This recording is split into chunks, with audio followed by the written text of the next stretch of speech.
Now, Mo was informing that you guys have done such a good job answering questions, we have time for a couple of more. So, how do you feel? No. You've heard enough. How do you feel about mass transit in our city? There's an issue. And should we move forward with a plan, or our own plan, or work with others? Let's start with Jim Brainerd.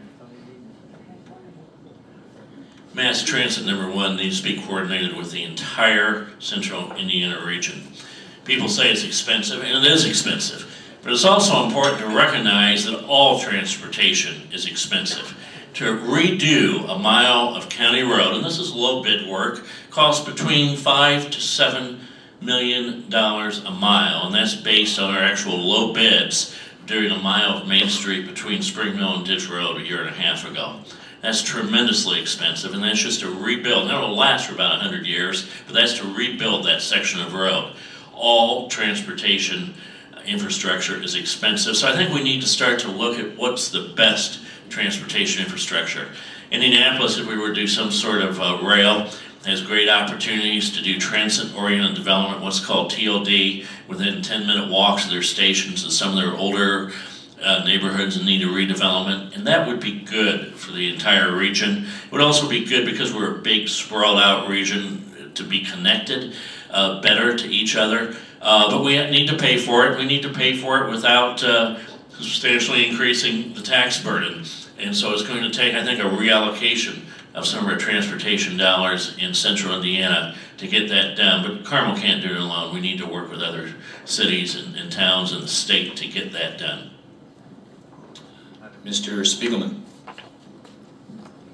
Though this might be shocking to the mayor, I happen to agree with what he said. The fact of the matter is that transportation is very expensive. Large cities like Los Angeles recently put in an underground system, cost multiple billions of dollars. Maybe if we would have thought of this idea about a dozen years ago, it might have been more cost effective. But at this point, what has been created in Carmel are things like trails, bike trails, the Monon Trail. All of these things are self-resident transportation methods.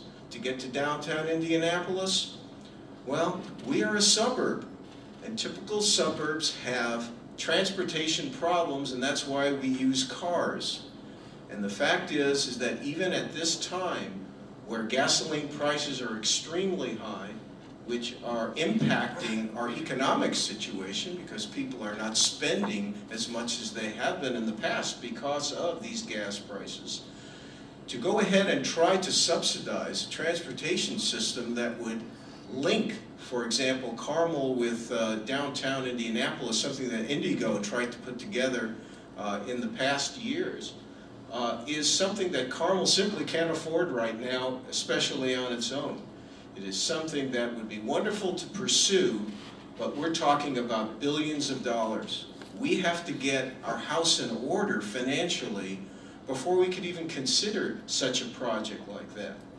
And we also have to have some future planning to decide whether it's really viable for our city. Mr. Asatero. Obviously, we need to have different modes of travel to get people to Carmel, especially to do certain types of jobs and to get our folks into Indianapolis. And we have a situation where we need to influence the situation. We need to work better regionally.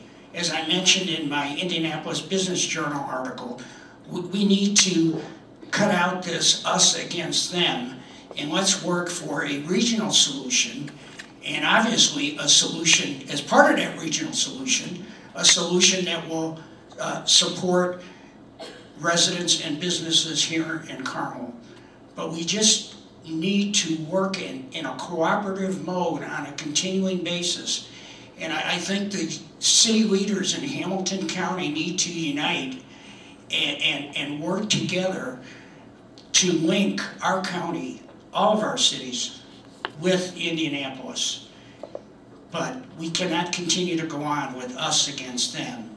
It's our region, it's our community. This is the Indianapolis metropolitan area, and we are proud to be part of that. I think our three candidates deserve some applause. You